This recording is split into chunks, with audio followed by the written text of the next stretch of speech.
Bismillahirrahmanirrahim. Alhamdulillahirabbil alamin.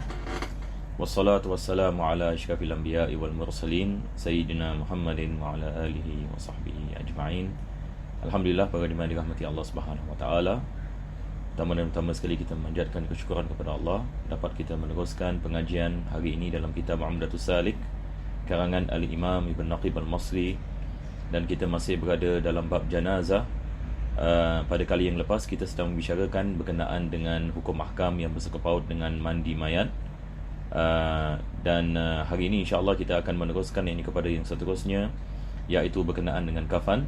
Dan sebelum itu kita melakukan sedikit ulang kaji atas apa yang kita membicarakan pada kali ini yang lepas.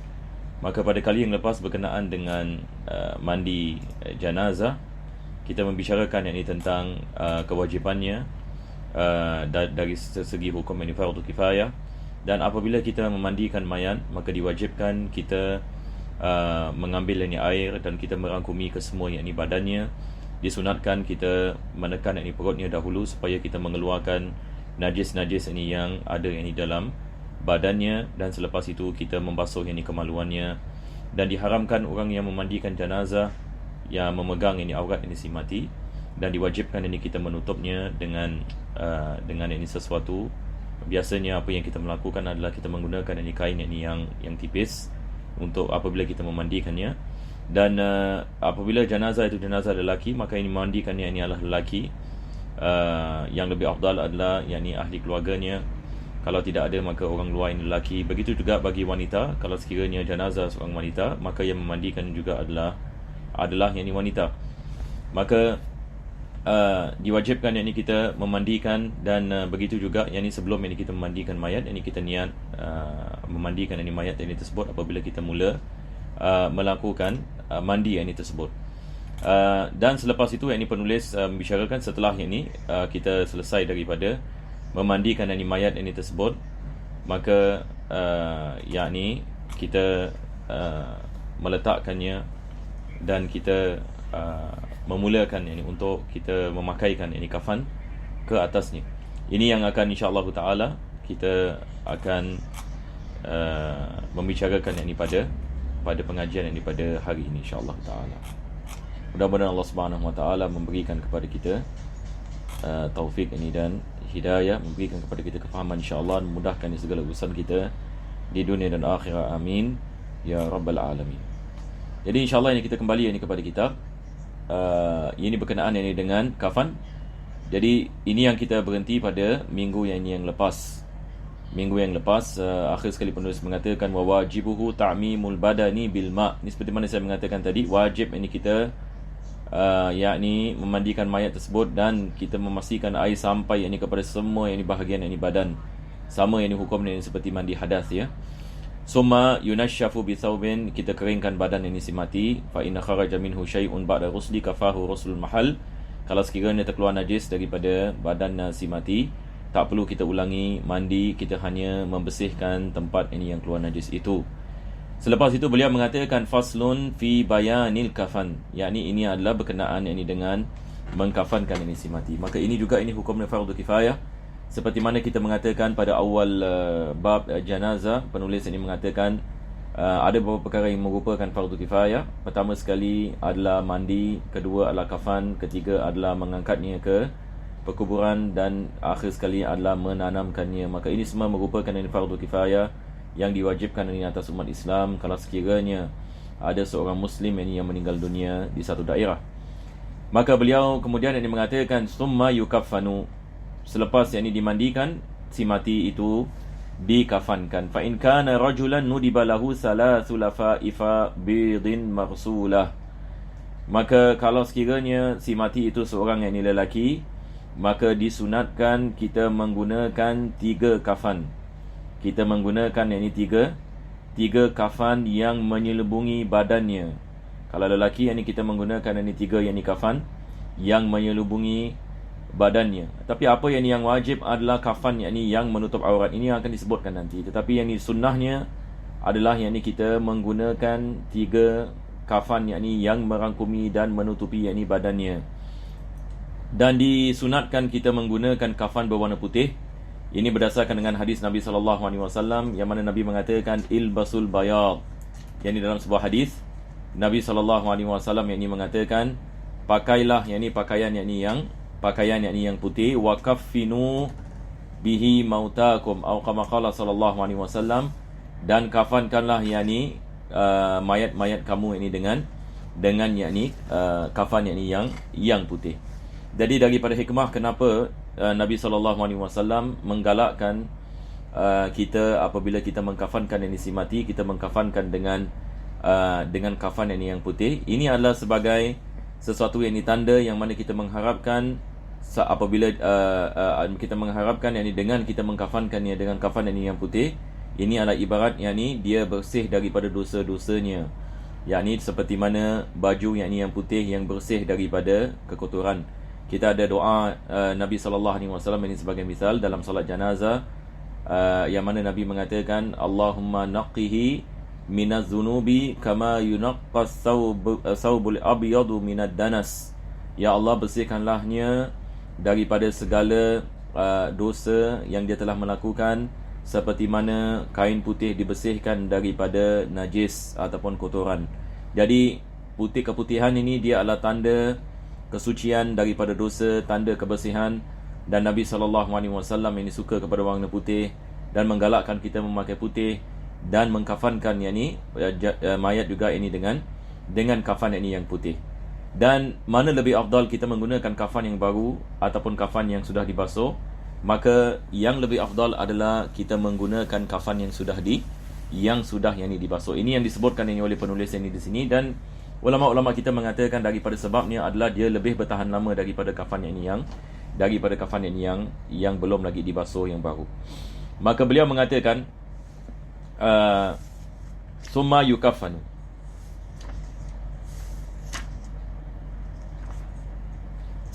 Summa yukaffanu fa in kana rajulan nudiba lahu salasu lafaifa bidin marsulatin kullu wahidatin tasturu kullal badan. Jadi yang ketiga-tiga kafan tadi seperti mana kita mengatakan dia merangkumi badan yakni si mati. Jadi kita menggunakan ini kafan ini, maksudnya di sini adalah kafan ini yang besar.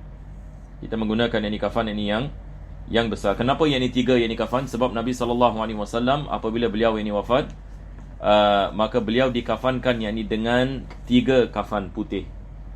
Dan beliau mewasiatkan yang ini agar digunakan yang ini kafannya daripada sebuah tempat yang dikenali yang ini sebagai Suhuliyah, yang ini sebuah negeri yang ini di Yaman. Maka kafannya merupakan kafan yang datang daripada Yaman. Dan beliau yang ini dikafankan dengan 3 kafan. Itu sebab ini kita mengatakan disunatkan yang ini kita mengkafankan yang ini si mati yang ini dengan yang ini 3 kafan. Dan hadis ini yang ini diriwayatkan oleh Imam Bukhari dan Muslim. Ini juga yang ini daripada perkara yang mana kita dapat faham ini kecintaan Nabi SAW ini kepada Yaman dan ahli Yaman, yang ini sehingga kan yang ini dia mahu yang ini kafannya yang ini datang yang ini daripada Yaman. Selepas itu ini beliau mengatakan la qamisa fiha wala imamah. Jadi tidak ada baju yang ini panjang qamis, dan tidak ada sarban yang ini di dalamnya. Yakni tiga yang ini kafan yang menyelubungi yang ini badan tiap-tiap ini daripada kafan ini. Tidak ada qamis yang ini padanya, dan juga ini tidak ada imamah iaitu sarban. Fa in zada 'alaiha qamisan wa imamatan jaza. Tetapi kalau kita nak menambahkan, kita setelah ini kita kafankan mayat itu dengan 3 kafan, selepas itu kita pakaikan jubah qamis ya, selepas itu kita memakaikan sarban, maka dibolehkan, tidak ada masalah yang ini di dalamnya. Wa yahrumul harir, akan tapi penulis ini mengatakan diharamkan kita mengkafankan jenazah yang ini dengan sutera. Apa sebabnya? Sebab ini membazirkan wang. Sutera merupakan yakni sesuatu yang apa kita mengatakan mahal, dan kita memasukkannya ini ke dalam ini kubur, tentu sekali yakni selepas ini beberapa lama ia akan hancur. Maka tidak dia haramkan yakni kita menggunakan yakni sutera yakni bagi sutera yakni bagi yakni si mati. Nah, selepas itu yakni penulis ini mengatakan diharamkan yakni sutera. Walil mar'ati izarun wa khimar. Selepas itu beliau membicarakan ini tentang mengkafankan wanita pula. mengkafankan ini wanita. Mengkafankan wanita ini berbeza sedikit. Wanita ini lebih sedikit ya kafan. Kalau lelaki 3 kafan, maka bagi wanita yakni kesemuanya ada 5 perkara. Pertama sekali penulis ini mengatakan khimarun wa qamisun. Jadi kita siapkan yakni khimar adalah kain yakni menutup yakni bahagian kepala dan dada. Wa qamis iaitu baju panjang seperti yakni baju jubah. Wa lifafatan sabiratan. Dan selepas itu 2 yakni kafan. 2 yakni kafan yakni yang merangkumi yakni badannya. 2 yakni kafan yakni yang merangkumi badannya. Jadi kita ada penutup yakni kepala yakni dan dada, dan kita ada yakni jubah. Ini seperti mana yakni kita lihat yakni orang memakai jubah, dan selepas itu yakni dia dikafankan yakni dengan dua kafan yakni yang menyelubungi badannya. Wa yukrahu laha harir. Akan tetapi bagi wanita makruh yakni hukumnya, sebab ini bagi wanita semasa hidup dia dihalalkan yakni sutera. Tapi bagi lelaki tadi kita mengatakan haram, sebabnya adalah lelaki pada asalnya tidak dibolehkan baginya memakai sutera, maka diharamkan dikafankan dengan sutera. Dan juga yakni daripada sebabnya juga ia membazir seperti mana saya mengatakan. Begitu juga bagi wanita, cuma wanita dimakruhkan kalau sekiranya dikafankan dengan sutera, sebab asal bagi wanita boleh pakai sutera, tetapi dalam ini masalah kafan ini ia membazirkan wang dengan menggunakan yakni kain yang mahal ini seperti sutera, maka ia dielakkan, makruh yakni hukumnya. Dan juga yakni bagi wanita makruh yakni hukumnya yakni muzaffar. Kalau sekiranya kain kapan itu direndam dengan za'faran. Za'faran kita semua tahu ya, kalau dalam bahasa Inggeris kita panggil saffron. Ini biasa masak nasi biryani menggunakan ini saffron. Maka dia merupakan sejenis apa kita mengatakan wangi-wangian yang boleh dimakan. Dan berkenaan dengan wanita yang makruh, berkenaan dengan lelaki diharamkan yakni memakai dan mengkafankan yakni dengan kafan yang dicampur yakni dengan ataupun direndam yakni dengan za'faran. Dan juga ini makruh bagi wanita mu'asfar. Mu'asfar juga ini merupakan yakni sesuatu yakni yang direndam yakni dengan sesuatu yakni jenis tanaman ataupun yakni wangi-wangian seperti yakni za'faran, tapi yakni jenis yakni yang daripada jenis yakni yang lain. Maka makruh ini bagi wanita, dan begitu juga kita mengatakan perkara ini diharamkan ini bagi lelaki. Jadi diharamkan bagi lelaki, ini makruh hukum ini bagi wanita. Wal wajibu fi rajuli walil mar'ati ma yasturul aurah. Tetapi apa yang wajib, yang paling minimum kalau sekiranya satu orang misalnya dia tidak ada kain sama sekali, yang paling minimum adalah kita menutup auratnya. Ini adalah sekurang-kurangnya. Yang paling minimum yakni kita menutup ini auratnya. Haram ini hukumnya kalau kita mendahkan ini aurat ini si mati. Kita ada kisah ini berkenaan perang Uhud. Ada seorang sahabat Nabi SAW, namanya Zulyadain. Bukan Zulyadain, Zulbijadain. Maka beliau ini miskin, dan apabila beliau dibunuh pada perang Uhud, maka tidak ada sesuatu yang dapat yakni menutup ini badannya melainkan ini kafan yang kecil. Apabila ditutup kepalanya, kakinya terlihat. Apabila menutup ini kakinya, kepalanya terlihat. Maka selepas itu Nabi SAW ini memerintahkan ditutupkan kepalanya, dan selepas itu kaki itu diletakkan ini dengan ini daun-daunan ini supaya ini menutup ini jenazah. Jadi apa yang wajib adalah ini kita menutup auratnya kalau sekiranya tidak ada sama sekali penutup ini melainkan apa yang dapat menutup ini pada auratnya. Wa yubakharul kafan, yang ini disunatkan kita mewangikan kafan ini dengan bukhur. Bukhur ini ada seperti mana kita lihat dalam hadis-hadis ini, kita bakar ud ataupun kita bakar kemian dan sebagainya. Maka kita sebelum ini kita menggunakan kafan tersebut untuk kita menutup si mati, maka kita mewangikan ini kafan tersebut ini dengan kemian ataupun dengan ud dan sebagainya, supaya bau tidak keluar daripada jenazah. Sebab kadang-kadang jenazah apabila setelah dimandikan dan sebagainya, kadang-kadang terkeluar najis dan dia terkeluar dan dia mengeluarkan ini bau ini yang bau yang busuk. Maka dengan ini kita meletakkan wangi-wangian ini pada kafan, maka dia dapat menghindarkan ini bau itu ini daripada dibau. Wa yubakharul kafanu wa yudharu alaihi alhanutu wal kafur. Dan setelah ini kita membukhurkan yakni kafannya, dan selepas itu disunatkan yakni kita meletakkan di dalam yakni kafan dan pada yakni mayat apa yang dikenali ini sebagai kafur dan hanut. Kafur ini kalau dalam bahasa kita panggil kapur. Dalam bahasa Inggeris kita pakai camphor.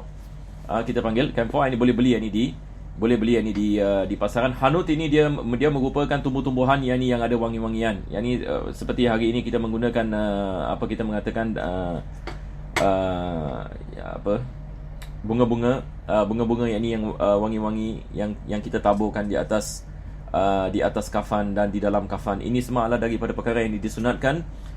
Disunatkan yang hikmah daripadanya adalah supaya kita membaukannya dengan bau yang haram supaya kita menghindarkan bau-bauan yang busuk yang keluar daripada yang si mati.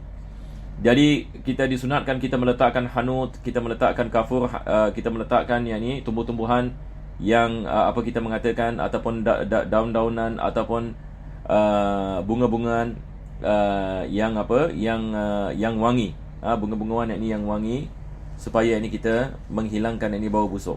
Ini yang penulis ini mengatakan kita menaburkan di atas kafan. Wa yuj'alu qutnan bihanutin ala manafidhihi, dan begitu juga kita mengambil kapas dan kita meletakkan sedikit wangi-wangian dan kita meletakkannya ke dalam kedua hidungnya dan juga apa kita mengatakan bahagian mulutnya dan juga kemaluannya. Wa mawadhi'is sujud, begitu juga kita meletakkan wangi-wangian kepada bahagian anggota yang digunakan untuk sujud, 7 anggota, iaitu dahi. Kita meletakkan sedikit wangi-wangian di sini, kedua telapak tangan dan kedua lutut dan kedua kaki. Ini adalah sebagai memuliakan si mati. Wa yuj'alu qutnan bihanutin ala manafidhihi wa mawadhi'is sujud walau tayyaba jami'a badanihi fahasanan. Kalau sekiranya kita mengambil minyak wangi dan kita meletakkan minyak wangi kepada semua badan si mati, itu adalah perkara yang digalakkan. Itu adalah perkara yang digalakkan. Fa in mata muhriman, akan tetapi kalau sekiranya seseorang itu meninggal dunia dalam keadaan muhrim, diharamkan kita meletakkan wangi-wangian, sebab ini dibalik kepada hukum ihram. Diharamkan kita letak wangi-wangian dan diharamkan bagi jenazah lelaki memakai kafan yang dijahit. Fa in mata muhriman harum at-tib wal maqit, pakaian dijahit diharamkan kalau sekiranya dia mati dalam keadaan ihram. Wa taghtiyatu ra'si rajuli, diharamkan kita menutup kepala lelaki. Wa wajhul mar'a, dan muka wanita kalau sekiranya kedua bagi kalau muhrim. Wala yundabu an yu'idda li nafsihi kafanan illa an yaqta'a bihallihi, dan kita mengatakan tidak disunatkan, penulis mengatakan tidak disunatkan baginya untuk dia menyediakan kafan bagi dirinya, melainkan kalau sekiranya dia mengetahui akan kafan seperti ini merupakan kafan yang dihalalkan baginya secara pasti, ataupun kalau dia menggunakan kafan tersebut bekas daripada orang-orang yang soleh, seperti mana berlaku kepada salah seorang daripada sahabat Nabi SAW. Nabi memberikan kepadanya sejenis pakaian, maka selepas itu dia mewasiatkan yang dia apabila mati dia mahu dikafankan dengan pakaian yang diberikan oleh Nabi SAW yang dilakukan. Ini perkara yang digalakkan kalau sekiranya dia adalah bekas orang yang soleh, untuk kita mendapatkan barakah daripada bekas mereka. Jadi insya-Allah taala kita berhenti di sini. Pada minggu yang akan datang insya-Allah kita akan membicarakan tentang salat jenazah ke atas si mati. Alhamdulillahirabbil alamin. Allahumma salli wa sallim ala sayyidina Muhammad wa ala ali sayyidina Muhammad. Rabbana atina fid dunya hasanah wa fil akhirati hasanah wa qina adzabannar. Sallallahu ala sayyidina Muhammadin wa ala alihi wa sahbihi wasallam. Alhamdulillahirabbil alamin.